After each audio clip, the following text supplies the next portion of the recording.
SEC fans, welcome to week 4 of Best of the West. I'm your host, Kevin Bohannon, and as always, my co host, Jake Thomas. Jake, how are we doing, bud?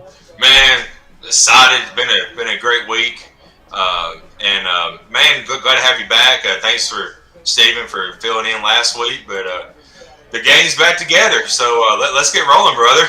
Yeah, sometimes life happens, especially electrical fires and all that good stuff. So, yeah, good to be back, and I'm glad you are down off of your high anxiety tree from last weekend. We'll talk a little bit about that here in the coming minutes. So, yeah, we'll jump in and look back at week 3. Um, I want to talk about Mississippi State and Memphis real quick. Go ahead. You've seen the play, right? Oh yeah, for sure. The punt Yeah, return. yeah. Okay, so everybody was talking about two number fours being on the field, which I could care less. Arkansas actually got called for that. Yeah, I remember that. And so the kid goes down, touches his knees. If you've been living under a rock and haven't seen it, Mississippi State punted the football. It had a good roll down to about the 6-yard line.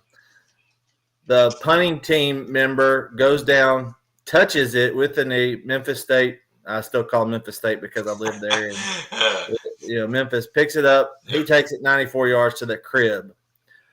Well, as the Mississippi State player goes up and touches the ball, the back judge comes in and waves signals. That's just like an inadvertent whistle. Inadvertent whistle or inadvertent signal, it should have been dead at that moment and their ball. Instead, it was a touchdown that put the Tigers up 28-17, I believe, and the final being 31-29. The SEC does have an officiating problem. Oh No, yeah. no doubt. There's too many problems. You go back to the Arkansas Auburn game last year, the Bo Nix fumble where we recovered, should have won that game. LSU, we had another one, but it's not just Arkansas, it's Mississippi State, it's everybody where there's officiating problems every week. What are they going to do about this, Jake? Uh, Grace Sank has got to do something because there is a problem. I know in the Alabama game of the day, last Saturday, we missed, or they missed two horse collars, one against both teams. And I'm not so homer Alabama that, whenever there's a bad play and there should be a penalty against us, it ought to be called. But there were some questionable calls in that game as well that shouldn't have been called, I believe. So he needs to do something because, like you said, it's across the board, and it's been like this for 2 years now, really longer. Yeah, And something's got to change because it's getting bad, and it's changing outcomes of games now, and that's really bad. yeah. So something's got to be done. Yeah, Penn State had to punt on the phantom third down last week. Yeah. And they figured it out 2 plays later. And that's one thing for them not to be able to keep up with it on the field because there's 7 of them. But when the replay booth gets it wrong, that's too much. So Penn State did beat Auburn last week, 28-20. Auburn's first real test of the year. They weren't playing Akron; they were playing at the annual whiteout. Penn State seems like they're legit right now, maybe making a run in the Big Ten title. Georgia took care of South Carolina. JT Daniels, even with a strained abdominal muscle, they lit them up. LSU took care of Central Michigan 49-21. Stanford, in the battle of the academic schools, they beat Vanderbilt 41-23. Ole Miss put up 8 million yards against Tulane last week. Ole Miss is for real, y'all. I'm just going to go and say that right now that they worry me. I think they should worry a lot of people. Next week. Yeah, Next week. that's going to be fun. Look at the rest. Arkansas, of course, took care of business against a Georgia Southern team that's struggling to find an identity right now. 45-10, big week from KJ Jefferson, 366 yards, which is a career high, 3 touchdowns. Traylon Burks had 3 catches for 127 yards, including a 91-yard bubble screen that he took to the house. Rushing game still looks really good. You got like 19 ball carriers, It's really good. Malik Hornsby, little Lamar Jackson out there running around in the fourth quarter. And there was a big game over in the Swamp. Jumped up 21-3 after the first quarter, and then decided just to cruise the rest of the way, huh?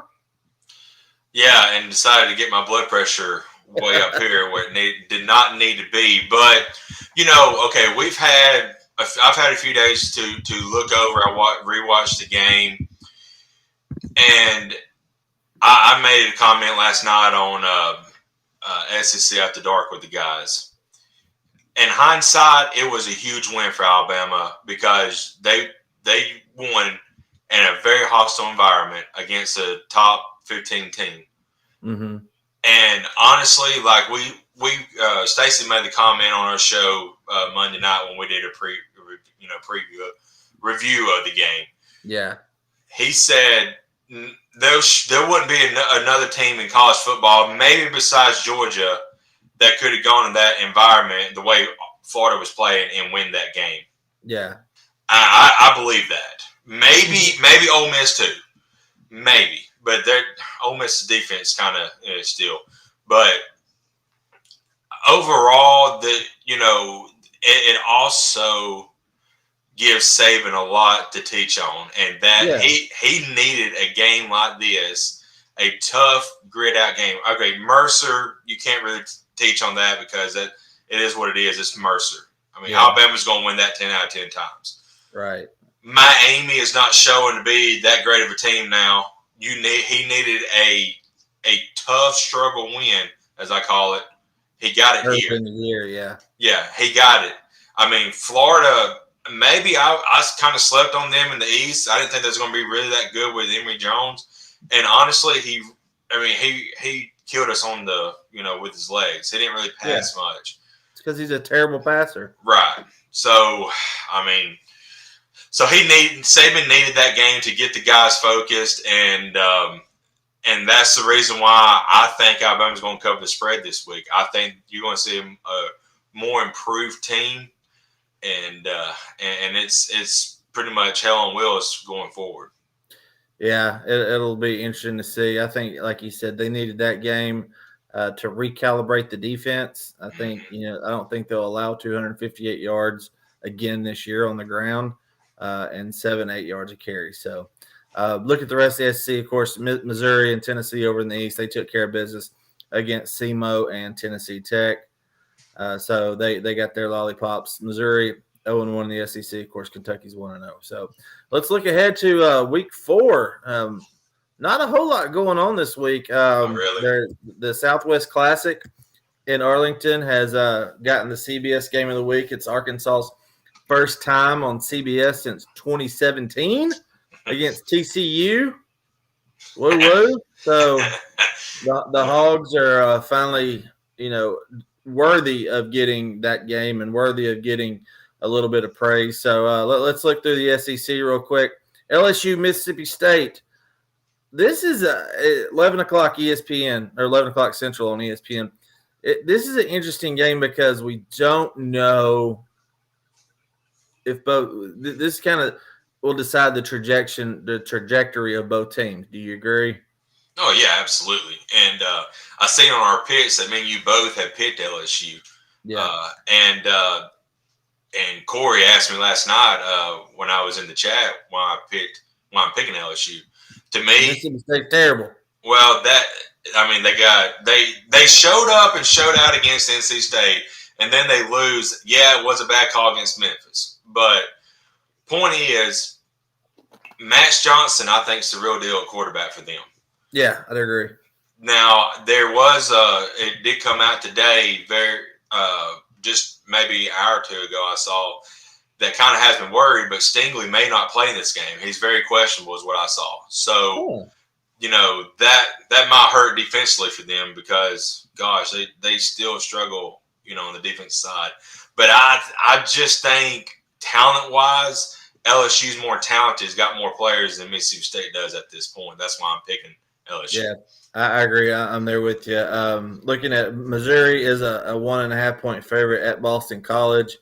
I think we both took BC or Missouri on that one. So Yeah. it's really kind of a pick 'em if you look at it. Georgia, I think we both agree that they're going to take care of business against Vandy. Vandy's they're back where they belong at the bottom of the SEC.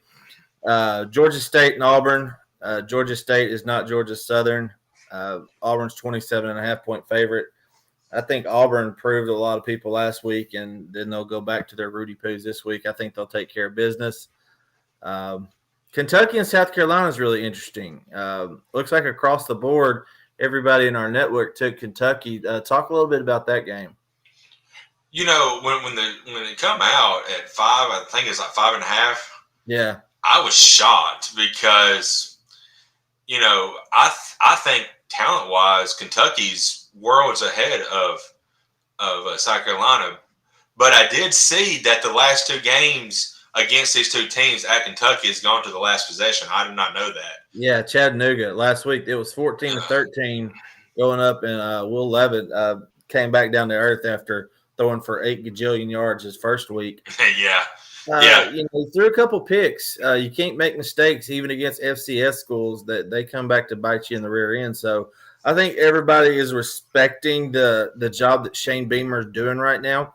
He's a very transparent coach, and you can kind of put Shane Beamer and Sam Pittman kind of in the same bucket, if you want to say, about guys that, you know, really aren't your traditional, you know, Power 5 guy that you go after. They're not the, you know, X's and O's wizard like Lane Kiffin or Eli Drinkwitz, that Right. type of coach.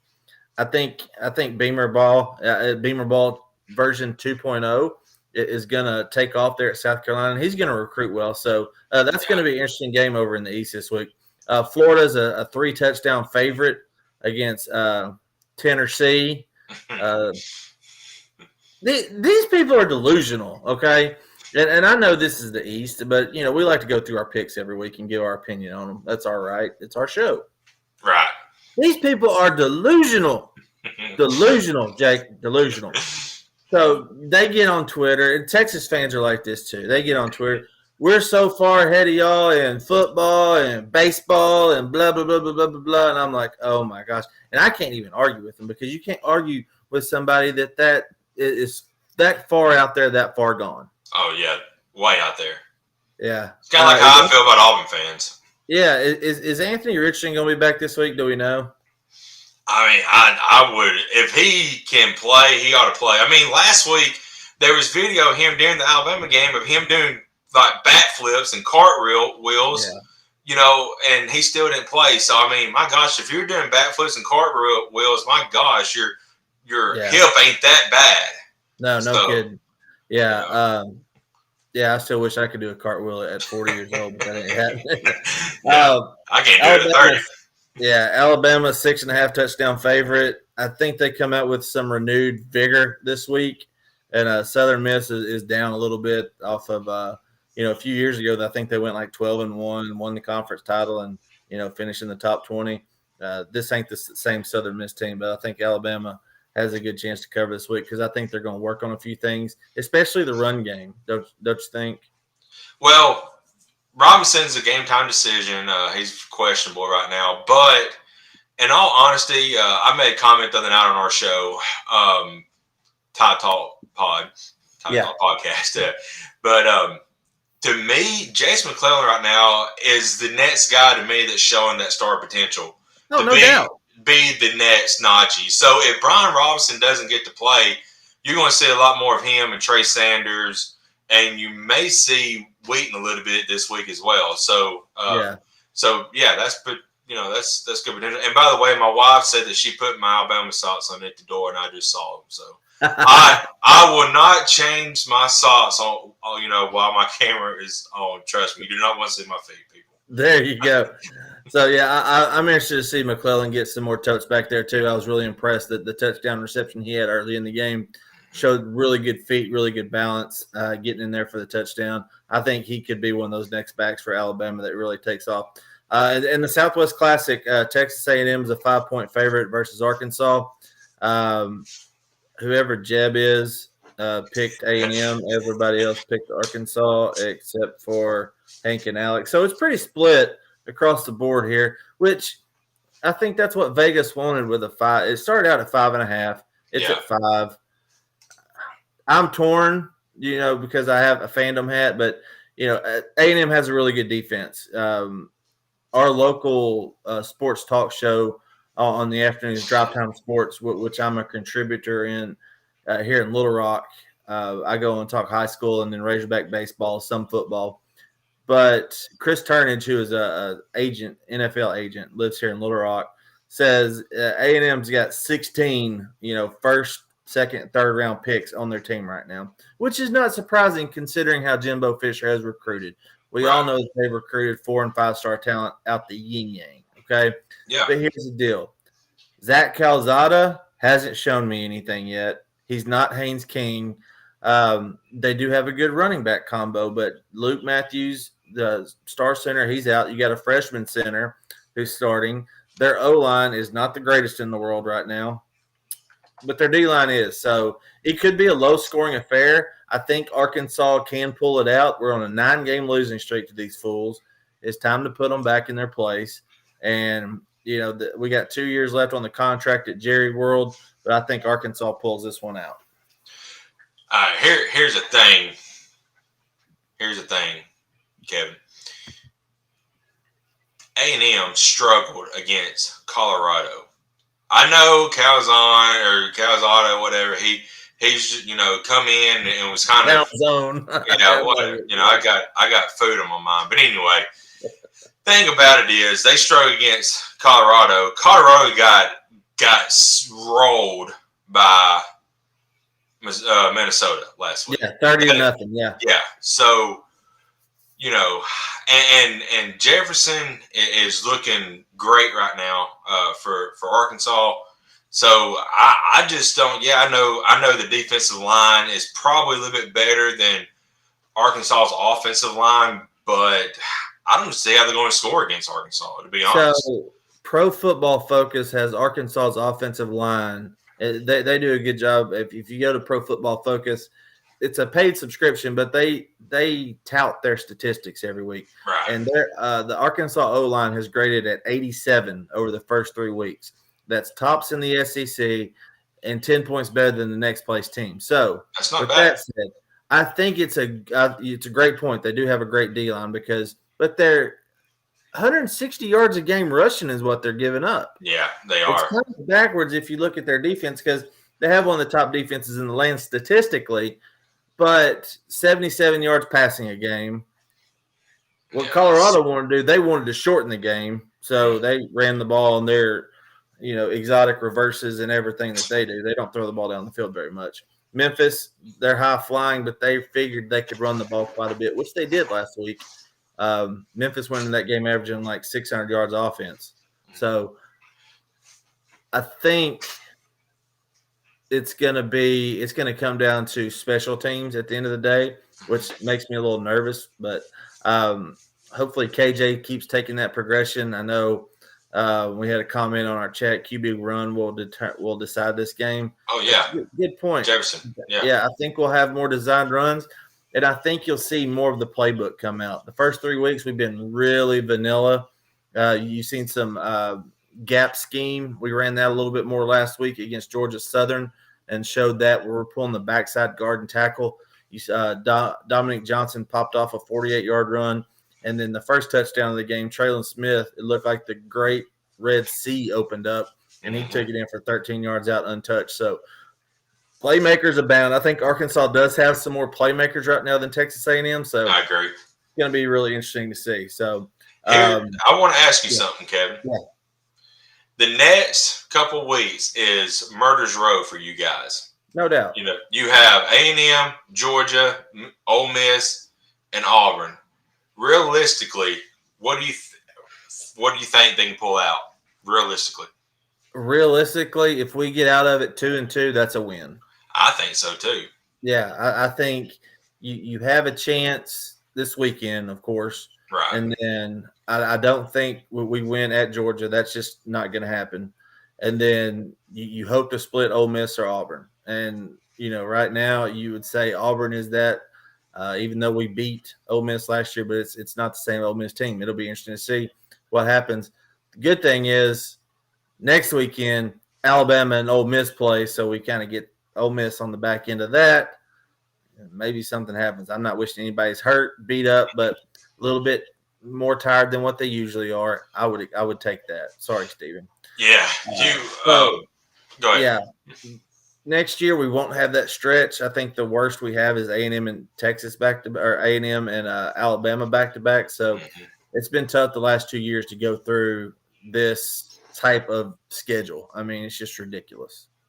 Yeah, That's the SEC. What do you expect? Exactly. Every week is a dogfight. But yeah, right now, it's crazy to think that, beginning of the year, A&M was talking about being in the same breath as Alabama. Now, if Arkansas beats them Saturday, they're probably not going to be anywhere near the top of the SEC, because I don't think if they lose Arkansas, I don't think they can beat Ole Miss. I don't think they can beat Alabama. Just my personal opinion. Oh, no doubt. And I don't know if they can beat Auburn right now. Yeah. So especially the way they run the ball with Bigsby and Jordan. What's his name? Yeah, they do. Dude, both of them are the top two backs in the SEC right now. It's going to be interesting. Yeah. See what happens in that game. So, all right. So those are our picks, and every week we're sponsored by BetOnline.ag. If you like to get out there and make some picks, you can listen to us. I think I'm a little over 50% on the year. So is Jake. So Yeah. you would at least make a little bit of money. No. Just, we're not selling our picks by any means. No.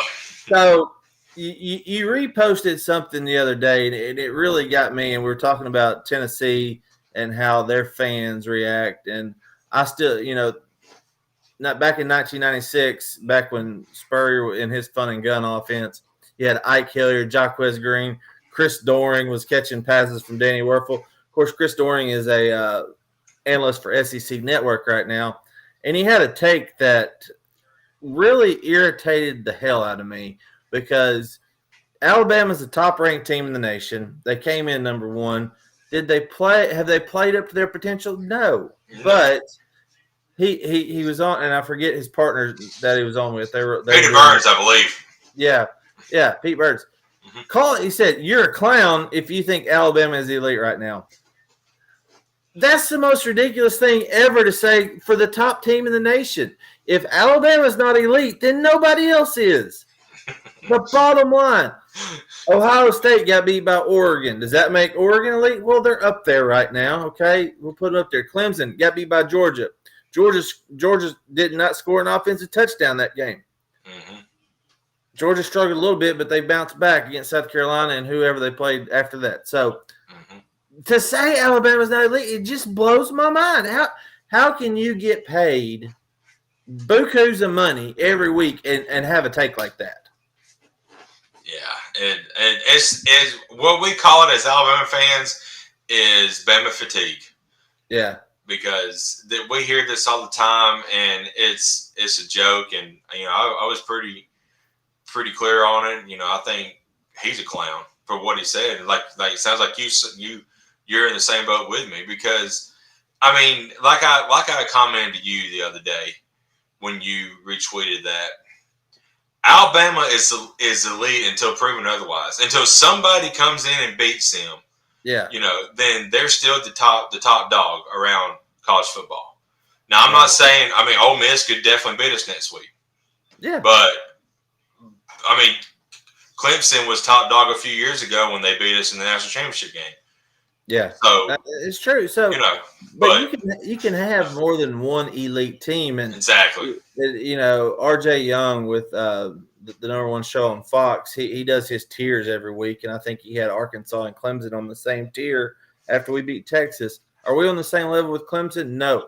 Are we playing better football than Clemson right now? Probably. Yeah. Clemson can't score a touchdown. DJ Ukulele can't, move the ball down the field and he keeps throwing picks. Yeah. So, Ukulele. I think that no disrespect to the young man. It's a hard name to say. Right. The term elite gets thrown around so much, especially in today's world where if somebody has a great performance, they're elite. No, I think an elite program or player is somebody that does something consistently to where they've proven it over a length of time. Mm-hmm. So to come out and says, and maybe he quantified it by saying Alabama's not elite right now. So, but I still think that's the most idiotic take ever because they're the number one team in the nation. So that was just my rant for the week. It just really caught my ire with everybody else that is all up in arms right now. And they're, it's football season. Everybody loves to get out there and, talk, have their opinion. The talking heads and the prognosticators are, they get paid a lot of money for this, but have some respect for the game and the teams. I know those guys don't read the press clippings, and Coach Saban doesn't really care for that because he's going to go out there and do his job. Absolutely, and I mean, there's bulletin board material for Saban as well.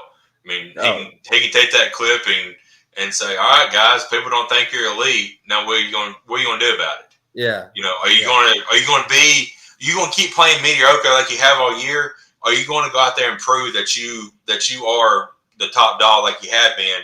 I mean, 6 championships in 10 years. How can you say that's not an elite status? Yeah, and the problem was last year. Mm-hmm. That run was so dominant. It was. And Mac Brown was throwing to first round draft picks. Mac Jones. Mac Jones was throwing 6-10 yards behind the defense back there. So that's what everybody goes back to immediately. They don't go back to the Greg McElroy days where they were game managers and turn around and handed the ball to Mark Ingram when he won his first one in 2009. Yeah, and went 14-0. Everybody, they want to compare it to the last season, which you can't do. You got to look at the bigger picture. So, enough on that. So, hope everybody enjoyed the show and enjoy our picks, everything, our analysis. We want to thank our buddy Stephen Willis at Willis Digital Media for sponsoring this and hooking us up. So, for Jake Thomas, I'm Kevin Bohannon. Get out there and watch some football this weekend. We'll see you next week.